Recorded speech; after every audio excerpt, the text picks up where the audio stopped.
이번 시간은 창세기 1장에 대해서 한번 이야기를 해보겠습니다. 이제 여러분들이 강의를 어떻게 많이 보셨는지 모르겠습니다만은 저는 상당히 독특하다 생각합니다. 그래서 이제 우리 이 학문이라는 것이 상당히 재밌고 유익하죠. 그래서 이제 공부를 한 사람들의 그 위험한 것은 새로운 정보를 만났을 때 그 새로운 정보에 내 마음이 가는 것입니다. 그래서 학자들의 주요한 임무 중에 하나는 새로운 정보를 창출하는 것이 학자의 주요한 임무죠. 학생의 임무는 뭐겠습니까? 새로운 정보를 빨리 습득하는 것이 학생의 임무겠습니까? 그렇진 않아요. 학생은 바른 정보를 취득하는 것이 학생의 임무죠. 학자는 새로운 정보를 만드는 것이고요. 그래서 이 두 가지가 잘 된다면 좋은 학자가 되겠죠. 바른 정보에 근거한 새로운 정보를 만드는 것이 좋은 학생이 되겠죠. 그러면 이제 그것이 좋은 학자겠죠. 근데 저는 이제 목사고 학생이기 때문에 어떠한 새로운 정보를 만들고 싶은 마음이 많지 않아요. 바른 지식을 세우고 싶은 마음이 커요. 그런데 이제 우리 기독교 신학에는 다양한 정보들이 이미 펼쳐져 있기 때문에 상당히 애로사항이 많습니다. 그 중에 하나가 이 창세기에 대한 것도 그래요. 이미 이제 창세기 1장부터 11장까지 내용을 팩트로 볼 것이냐, 이런 논쟁도 많거든요. 그래서 저는 창세기 1장에서 11장까지를 팩트로 보거든요. 근데 다른 분들은 이야기로 보는 사람들이 의외로 많습니다. 그것도 중요한 변별점 중에 하나고, 이 시간에 말씀을 드리고 싶은 것은 이 창세기가 우리가 보수적으로 생각하면 15세기에 쓰여졌다고 믿는 것이거든요. 좀 진보적으로 생각하면 13세기에 쓰여졌다고도 믿습니다. 그것도 이제 아주 보수적이죠. 그냥 모세가 썼다고 믿는 거니까요. 그러면 15세기에 모세가 썼다고 믿는데 그 이전에 창세 설화라는 것이 바벨론에 있는 겁니다. 또 재밌는 것은 그 바벨론 설화하고 이 창세기의 그 설화 내용이 유사하다고 생각하는 거예요. 유사하다 생각한 것은 이제 바벨론 설화에도 오래 사는 것도 있고 홍수 설화도 있고 이런 것이 다 있는 거예요. 그러면 이것을 모세가 알았겠느냐 몰랐겠느냐 이렇게 말하는 거죠. 모세가 몰랐겠습니까? 알았겠죠. 40살까지 이집트의 왕자로 있었는데 그걸 모를 리가 없겠죠. 그러면 모세가 그 영향을 받았겠느냐 안 받았겠느냐, 이것이 이제 중요한 것이다 이 말이죠. 그래서 이 창세기의 그 이야기를 바벨론 설화의 영향을 받아서 썼을 것이다, 바벨론 설화를 참조해서 썼을 것이다, 이렇게 생각하는 거예요. 근데 저는 이제 저 같은 사람은 그렇게 생각하지 않겠죠. 저 같은 사람은 모세가 창세기를 썼는데 계시에 의해서 썼다, 이렇게 저는 생각을 합니다. 그래서 그걸 증명할 수 있느냐? 증명할 수 없죠. 그러면 저 같은 사람은 또 이렇게 말하죠. 바벨론 설화에서 모세가 썼다는 것을 증명할 수 있느냐? 그거 증명할 수 없습니다. 하나의 추론에 불과한 거죠. 저는 그것이 옛날부터 했던 것을 그대로 가져와서 계시를 존중하고 계시 서신을 믿는 사람이기 때문에 그렇게 생각을 하는 것이죠. 그러니까 이 성경을 계시 문서로 볼 것이냐 아니면 인간 문서로 볼 것이냐, 이 차이점인 거죠. 창세기를 계시 문서로 본다면 모세가 썼다고 확실히 믿는 것이고, 모세가 그걸 알면도 불구하고 계시의 입각에서 썼다고, 성령의 감동을 받아서 썼다고 믿는 것이죠. 그런데 그렇지 않았을 때는 이 추론에 의해서 바벨론 설화를 가지고 와서 썼다고 믿는 것이죠. 100%는 아니죠. 왜냐하면 바벨론 선화는 10,000년, 1,000년 이렇게 연수가 되고 모세에는 930년, 969년 이렇게 하니까 완전히 일치가 되는 것은 아닙니다. 그래서 이런 유사 관계가 있다고 해서 그것이 모두가 같냐 그렇지는 않죠. 이제 창조과학계 옛날 강의를 한번 들었을 때는 홍수설화라는 것은 전 세계에 공통된 설화라는 거예요. 그러니까 우리나라에도 홍수설화가 있죠. 모든 민족에는 다 홍수설화가 있다 이 말이죠. 그러면 이 보편 인간 의식에는 홍수라는 그런 것에 대한 의식이 있어요. 인류 보편 의식에. 그러면 그것도 다 카피를 했겠습니까? 그렇지는 않죠. 그럼 보편 의식은 다 있는 것이니까요. 그럼 보편 의식에 대해서 인지할 수 있는 것이죠. 보편 의식이 뭐겠어요? 많이 있죠. 사람은 죽는다. 이건 보편적인 것이죠. 모든 그 열방들에게는 여신을 숭배하는 것이 있다. 이건 보편적인 것이고요. 뱀을 숭배한다. 이것도 보편적인 것이고요. 이건 다 보편적인 것입니다. 보편적이기 때문에 그것을 카피했다? 이렇게 볼 수는 없는 거죠. 그것을 옮겼다? 이렇게 볼 수 없는 거예요. 보편적인 것은 보편적인 겁니다. 그것을 인류의 원근원에서 시작한 보편의식이다. 이렇게 생각하면 그것은 맞는 것이지만 A에 있고 B에 있기 때문에 B가 A를 모방했다? 이런 것은 보편의식이 아니거든요. 그래서 이 보편의식이란 것은 우리 인류가 원점에서 시작했다. 이것으로 증명할 수 있는 의식이라고 생각합니다. 그래서 모세가 우리가 창세기 기록했던 그 이야기나 말씀이나 이 바벨론의 신화의 내용이나 유사성이 발생할 수 있죠. 왜냐하면 창세기 1장부터 11장까지는 보편 세계를 말하는 것이거든요. 창세기 12장에서부터는 구속 역사가 시작하는 것이거든요. 그래서 아브라함 한 개인으로 바로 전환이 되는 것이 창세기 12장이고요.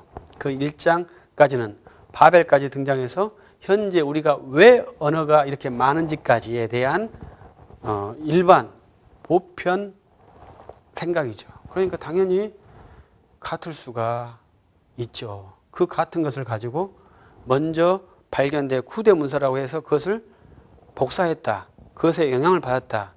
이렇게 생각한 것은 보편의식에 대한 이해가 좀 없는 거죠.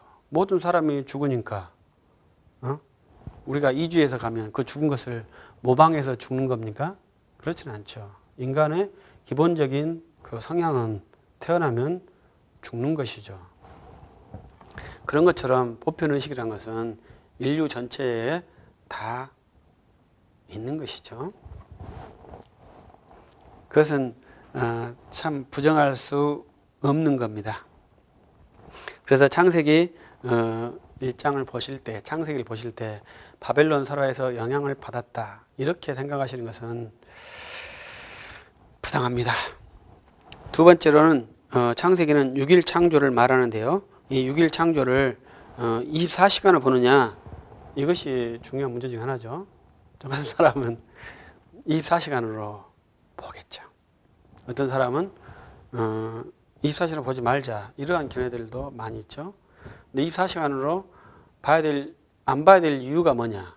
특별한 이유가 없습니다. 저 같은 사람은 24시간 왜 보느냐? 시간이 바뀔 필요가 없죠.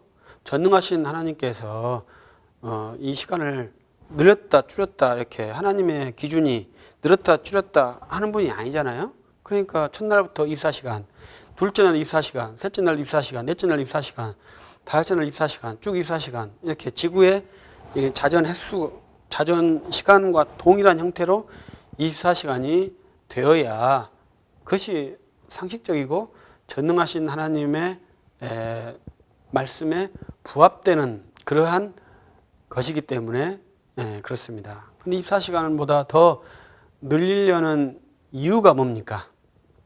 그것은 거기에다가 진화 개념을 넣고 싶어서 그런 것 아니겠습니까? 그래서 지금은 유신적 진화론이라는 그러한 진화론과 이 창조론을 이렇게 믹스시킨 그 조화를 시킨 그러한 이론을 가지고 있지 않습니까? 그 전능하신 하나님의 그것을 믿는 사람들이 그것을 진화론을 융합시킨다는 것에 대해서는 좀 이해가 안 가요. 자기가 이해를 하기 위해서 몸부림한 한 산출에 불과해요. 창조는 이해할 수 있는 것이 아니거든요. 절대로 이해가 불가능하죠. 왜냐하면 시작을 우리가 알지 못하잖아요.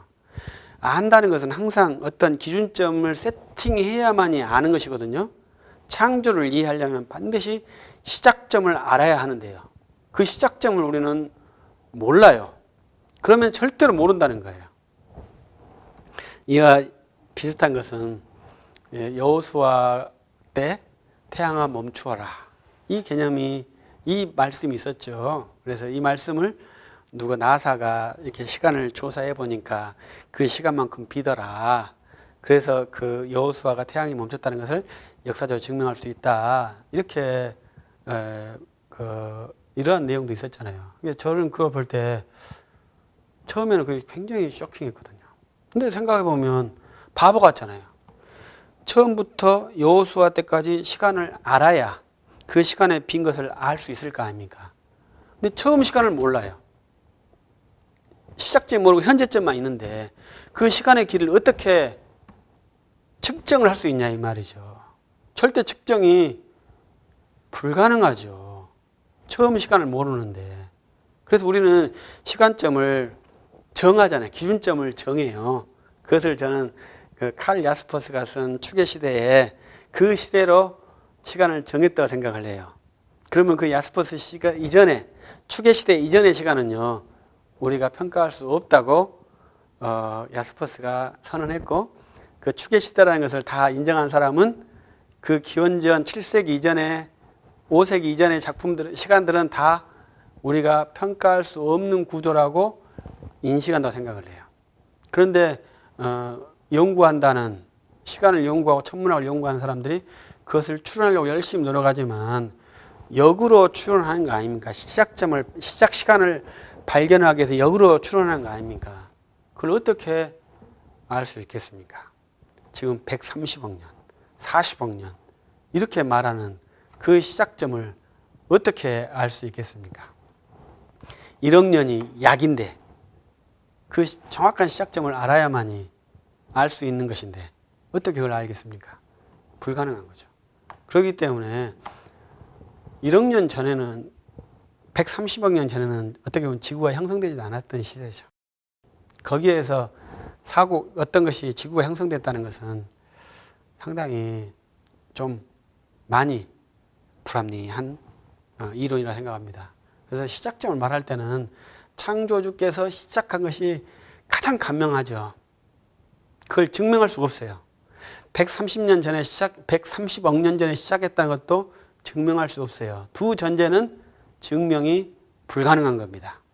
그러나 우리가 이 현재를 이해할 때는 창조주 하나님께서 세웠다는 것이 가장 이해하기가 쉽죠. 이 현재를 이해하기 위해서는 130억 년 전에 이 지구가 시작했다면 이 현재를 절대 이해할 수가 없습니다. 그렇기 때문에 모든 것을 다 까발려 가지고 자기 마음대로 행동하자고 했잖아요. 왜? 이해할 수 없으니까.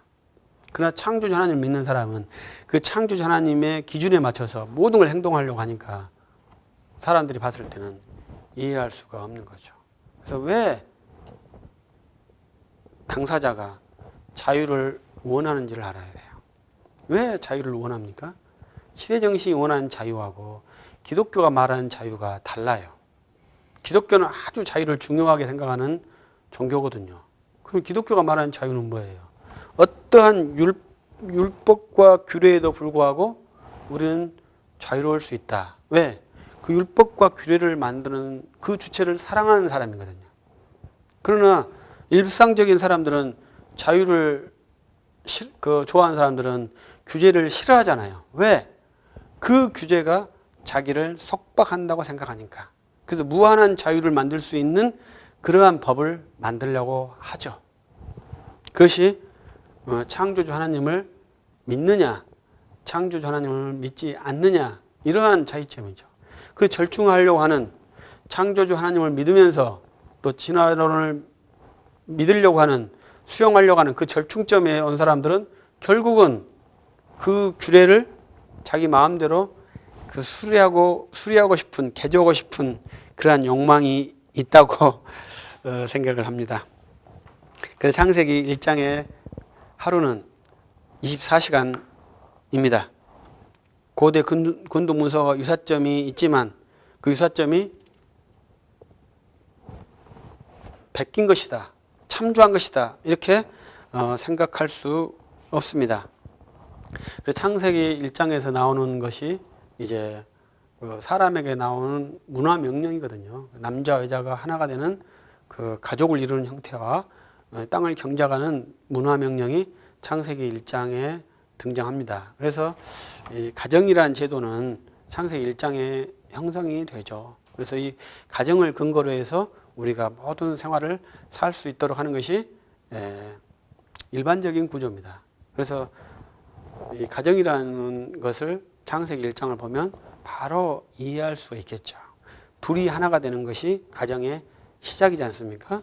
많은 자녀를 생산하는 것이 가정의 모습이고요. 그래서 그들이 함께 좋은 하나님께 부합되는 그러한 생활을 하는 것이 이제 가정과 우리 삶의 중요한 방향이 되는 것이죠.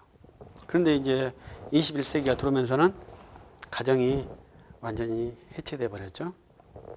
그 다음에 문화라는 것은 탐욕을 위해서 가죠. 학자들이 탐욕을 위해서 양심을 많이 저버리죠. 그러니까 참 슬픈 거죠. 다른 이제 상인들이 탐욕을 위해서 물건을 속인다. 이건 어떻게 보면 좀 외람되지만 이해가 됩니다. 그러나 학자가, 교수가, 선생이, 재판관이 자기 이익을 위해서 판단을 굽게 한다. 이것은 상당히 희망이 없는 사회예요. 목사도 마찬가지죠. 목사도 자기 이익을 위해서 굽힌다. 이건 상당히 어려운 겁니다. 그런 모든 문제가 어디서 시작하느냐? 가정에서 시작합니다. 그래서 이 가정이 인간적으로 볼 때는 아주 기본적인 구조예요. 그런데 이 현대 정신은 이 가정을 파괴하려는 그러한 계속 정책을 하지 않습니까? 말은 못하죠. 그러나 가정을 파괴하는 쪽으로 계속 가죠. 우리 대한민국도 국가 정책을 비판하는 것은 좀 그렇습니다만 1인 주택을 만들지 않습니까? 1인이 살기 적합한 주택을 정부에서 공급해 준다잖아요. 그러면 그건 뭐예요? 결혼하지 않아도 살기 적합한 사회 문화를 만들겠다, 이러한 거 아니겠습니까?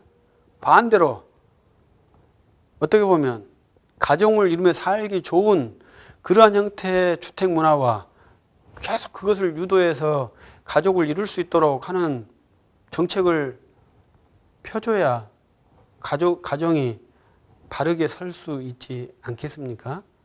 그런데 우리 정책도 안 그러죠. 가정이 없어도 살기에 적합한 그러한 구조체로 우리 이미 사회가 세팅이 됐죠. 그러니까 혼자도 얼마나 편하게 살 수 있는데 왜 불편하게 가족을 이루면서 살겠습니까? 우리 시대가 탐욕 시대가 되어버렸는데, 창세기 1장을 보면 그 가정이 딱 들어오지 않습니까? 성경의 독자, 성경의 제자, 그리스도인은 반드시 가정을 이루려고 노력을 해야 합니다. 그것이 성경 창세기 1장을 보면 딱 마음에 들어와야 돼요. 그렇지 않고 그 창세기 1장을 열심히 읽으면서 하나님이 진화를 했는지, 진화를 만들었는지, 바벨론 설화를 했는지 이렇게 생각을 하면 유익이 없어요. 아무 결론을 얻을 수가 없어요. 창세기 1장 1절은 하나님께서 남자와 여자가 하나가 되는 가정을 만드셨으니 그 하나님이 만드신 원리를 따라서 나도 가정을 이루어야 한다. 이렇게 생각을 하고 이 가정을 이루어야 할 나의 파트너를 위해서 기도하고 준비해야 하고, 그래서 가정을 이루어서 자녀를 양육할 때 어떻게 양육을 해야 될지 준비하고 계속 훈련을 하는 거죠. 그래서 가정을 만들어서 그 시뮬레이션대로 한번 해보는 거죠. 잘 안 되겠죠. 그래서 계속 수정하면서 좀 더 좋은 가정이 만들어지겠죠. 그래서 창세기 1장을 보면 저는 그러한 생각이 들어요. 가정을 만들어야 된다. 가정을 만들도록 크리스찬들이 열심히 노력을 해야 한다. 그래야 하나님의 질서에 순종하는 그러한 그리스도인이고, 하나님의 질서에 순종할 때 내 영혼이 행복하다는 것을 알아야 됩니다. 그러면 이제 그리스도인이죠. 하나님 질서에 반해서 행동하는 것이 자유롭다. 그런데 내가 하나님의 자녀다. 이렇게 생각하면 그것이 맞지 않겠죠? 하나님의 질서에 순종해서 사는 것이 내 마음이 기쁘다. 이렇게 생각을 해야 되겠죠. 그러면 가정을 이루면서 사는 것이 진짜 행복하다. 이것이 좋은 그리스도인의 감정이라고 생각합니다. 그래서 창세기 1장은 모세가 계시를 받아서 쓴 그러한 계시의 말씀이고요. 그리고 6일은 24시간이고요. 하나님께서 남자와 여자를 만드셔서 둘이 하나가 되도록 하셨고, 그 많은 사람 생육하고 번성해서 하나님의 뜻을 이루어가는 그러한 형태의 창조 질서를 만들어 놓았습니다.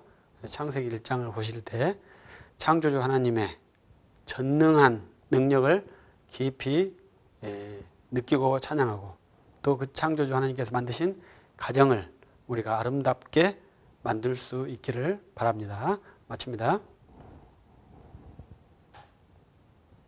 TV CF, 라디오 CM, 선거 홍보 영상, 기업 홍보 및 기록 영화를 전문으로 기획, 촬영하여 제작하는 산여울 기획은 1등 제품을 2등 가격으로 공급합니다. 산여울 기획.